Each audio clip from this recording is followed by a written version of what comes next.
This video is sponsored by World of Warships. Every year, around 1,600 people will go missing in the hundreds of national parks spread across North America. For every one of these people, a search party is always sent out in the hopes of retrieving a body that hopefully still has a heartbeat. Some are found, others just their remains, and others disappear altogether, never to be found again. A strange phenomenon where the circumstances of these missing people is extremely out of the ordinary. Hey everyone, my name is Wowman, and in today's video we are going to be taking a look at 4 cases in regards to the missing 411 phenomenon. So before making this video, I had no idea what missing 411 actually was, but from my research, missing 411 is about the strange phenomenon of missing persons in national parks, with the main question behind all of these cases being that there seems to be something inside of national parks that is hunting humans. These thousands of missing 411 cases have all been documented by a man named Dave Paulides, who was a former police investigator. And what started this entire investigation into these missing 411 cases is that a park ranger reached out to David and saying, since he was a retired police investigator, if he could take a look at what was causing so many missing people in these woods. And so Paulides dedicated his entire life to investigating these missing cases, pouring around 10,000 hours of research. Paulides also went on to publish 4 books on the missing persons cases in national parks called the Missing 411 series. And so from these thousands of missing 411 cases, I've compiled just a few that I did want to share with you guys. Cases that just really stuck out to me as just extremely odd. Editor Wellman here, and before we get into the cases, I wanted to thank the sponsor of today's episode, which is World of Warships. World of Warships is a free-to-play game and is available for PC. It has top-notch new graphics, more than 40 unique maps with dynamic weather, stunning new water effects, and textures that make the game's seas very, very pretty. There are multiple ship classes to choose from. You can choose to take over the ocean via destroyers, battleships, aircraft carriers, or even cruisers. And if you're feeling a little bit crazy, you can even take over with submarines. It's got new content released every single month, whether that be new ships, in-game nations, cosmetics, or even ship classes. So you can always count on enjoying the game being very fresh. You can go at it solo, or you can even bring your friends. World of Warships is a unique digital floating museum, displaying impressive recreations of some very famous vessels. And if you're not too much into PC gaming, you can also enjoy this game because it is available on console as well. But yeah, be sure to download World of Warships using the first link in this video's description. And once you're in game, use code BRAVO to get 500 free doubloons, 1.5 million credits, 7 days of premium account time, and 1 free of choice ship after you complete 15 battles.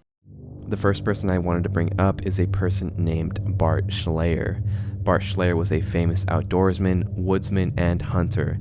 If there's somebody that could, survive in the woods for an entire 10 years, it's probably this guy. Everyone who knew Bart was familiar with his insane ability to survive in the woods on his own. He was also a trained scientist who worked for the Grizzly Bear Recovery Project in Yellowstone National Park in around the 1980s. Bart was such a great outdoorsman and actually did have a specialty, his specialty being able to track and capture Siberian tigers. So there was without a doubt proof that Bart was very capable of handling himself when it came to the great outdoors. However, even before all of this, before Bart would be this insane Siberian tiger catcher, he was actually trained from a very young age by his own father how to hunt and survive in the woods. This childhood obsession of the wilderness actually led Bart to focus his education in wildlife biology, in which he did get his master's from Montana State University.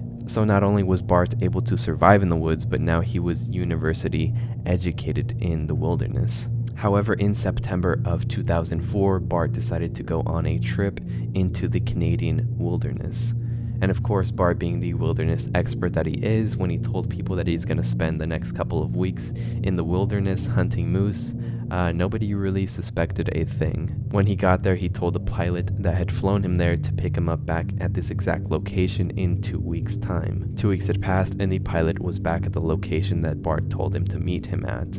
But the thing was that Bart wasn't there. And this was very odd because Bart wasn't the kind of person to just not stick to his word. Therefore, this raised suspicion almost immediately. But people weren't too concerned given that Bart was well equipped for the trip. He had 3 plastic action packer crates with enough food for 2 weeks, as well as clothing and camp gear such as a tent and an inflatable boat in case he needed to traverse waters.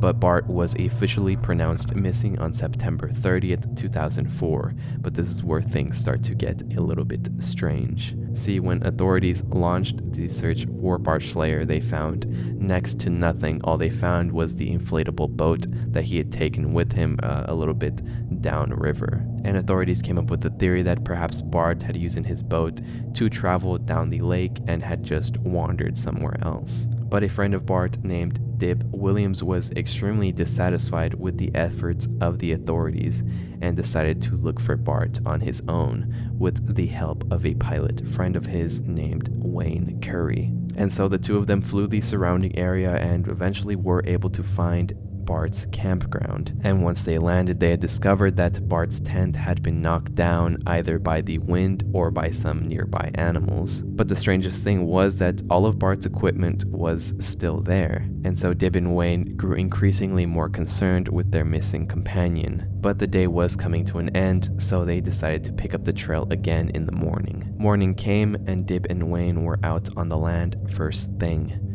in search of Bart Schleyer, a duty that they had both taken upon themselves to accomplish. On the second day of their search, they found Bart's bow next to the inflatable boat. But the thing was that Bart was very fond of his bow and arrow, that he wouldn't travel anywhere in an outdoors expedition like this without it. So it was just very odd to see the bow by itself. And a little bit away from where they found the bow, they found a camouflage face mask with blood and hair on it. And that's when they called the authorities to the scene for further investigation. On October 3rd, Yukon conservation officers and civilian volunteers flew back to the area to begin a more detailed grid search of Bart Schleyer. At first, they didn't really find anything. All they found was a little bit of bear tracks and some wolf tracks, but this is pretty common in this particular national park. But then that's when they found a baseball cap that belonged to Bart, as well as some camouflage pants that complemented the camouflage face mask. And then that's when they found part of a skull and just a few small bones that had presumably belonged to Bart. All of these items were found fairly close to the bow and arrow, around 60 meters away. And a forensics team was actually able to identify that the teeth in the skull did belong to Bart Schleyer.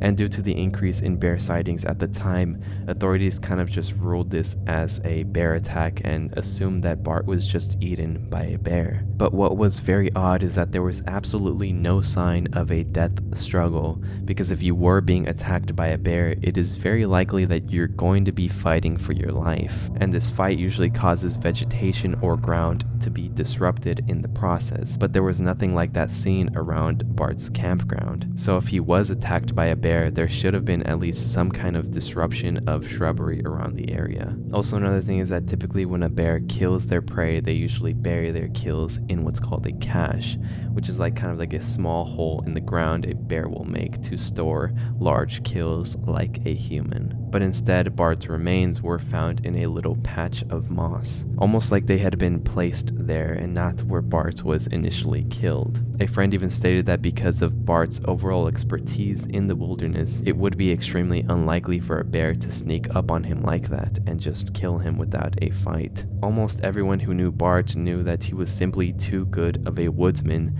too alert in the forest to have a bear catch him by surprise. So the entire thing just seems very odd, like he just disappeared and a few of his bones were placed on moss. Some theories even say that Bart suffered from a natural death, perhaps a heart attack or maybe even a brain aneurysm, but that seems very unlikely given that only his skull and a few bones were found, like what happened to the rest of them. There are also some other outlandish theories that saying that perhaps the Russian mafia was involved or maybe even a hit was placed on Bart's head. But there is truly no concrete answer to this 411 case other than it being extremely unsettling that a man of this caliber in terms of survival skills was killed by something unknown, with all that remain of him being a few bones and his skull placed on moss, almost like a trophy. The next missing 411 case is the case of David Gonzalez. David Gonzalez was a 9-year-old boy with his mother visiting one of their favorite parks, specifically California's San Bernardino Forest, a national park that spans 667,982 acres. The boy and his mother were thoroughly enjoying their time at the park, sitting in the grass and simply just relaxing. But David began to grow kind of hungry, and he asked his mom if he could go to the car to get some cookies that he had left inside. The mother agreed, and David made his way towards the car. And the car was only 50 yards away, or 150 feet, and David's mother was watching him the entire time. But she looked away for maybe a second, maybe 2 seconds, and when she turned back, David was gone. David's mother began to panic and ran to the car as fast as she could, but within the minute that it took her to get there, there was no sign of David at all. David had seemingly vanished into thin air. Now, there are a few things to consider when it comes to this specific 411 case. Firstly, that the cookies that David went to go get were still in the car, meaning that David never made it to the car. However, one thing that David's mother did note is that she did see a beige-colored truck speeding out of the campground site at the time her son went missing. But authorities ruled out this theory of an abduction because there were no signs of a struggle, stating that David would have screamed and his mother would have heard, given that she wasn't that far away, so they kind of just ruled this as a coincidence. But about a year later, hikers did stumble upon David's remains, about a mile away from where he was last seen with his mother. It was an incredibly strange occurrence for a boy to disappear in less than 2 seconds without a trace, and then a full year later his remains were found just a mile away by some hikers that weren't even looking for him. Because it's not like the authorities didn't look for David, they actually launched a 9-day extensive search for the boy, but they found no trace of him. So with nothing to go off of, authorities kind of just ruled this as a mountain lion attack, kind of a way to give the family closure. But that theory doesn't make too much sense, because how could a mountain lion have silently dragged a 9-year-old boy a mile away without leaving any trace of blood or signs of struggle behind? The next missing 411 case is on James McGrogan, a man's mysterious disappearance in Colorado. James was 39 years old and had been practicing medicine for quite some time, primarily working in the emergency room of St. Joseph Regional Medical Center based in Mishawaka. With the pressure of his job, James decided that he did need some time alone with his friends, doing an activity that they all enjoyed. On the morning of March 14th, 2014, at around 8:30 a.m., Jim and 3 of his hiking buddies set out on their 9-mile hike to the Eastman Hut. The entire camp is a collection of huts deep in the mountains to serve as temporary shelters for hikers or campers. And during this particular March season, there had been significant amount of snow in the area, making the whole park a beaming white landscape. And if you weren't too careful, you could easily fall into a several feet deep snow pit.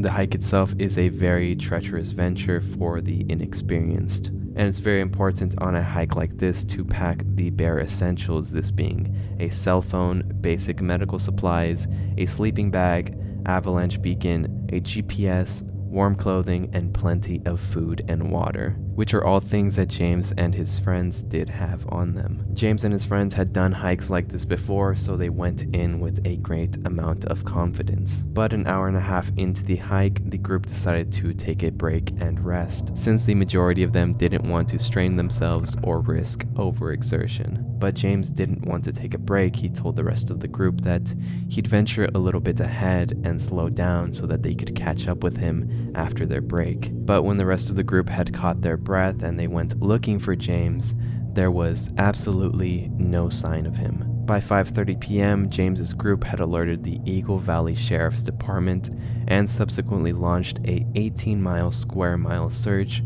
for James. Although because James was so well equipped, authorities weren't too concerned as he had enough essentials to last him a few days. They tried to track him via his cell phone's ping, but it went dead the day he went missing. Over the next 3 days, a monumental amount of people were dispatched to find James McGrogan. I mean, there were a lot of people searching for James McGrogan. There were people searching on foot, via snowmobile, and 3 helicopters all patrolling an area at an attempt to find James. But by Tuesday, March 18th, 4 days after James went missing, extreme weather conditions forced the search to be suspended. The search crew had spent a combined total of 1,000 hours searching for James, but there were no signs of James at all, not even signs that could have indicated that he was hiking or skiing off trail. Purely nothing, not even a foot trail.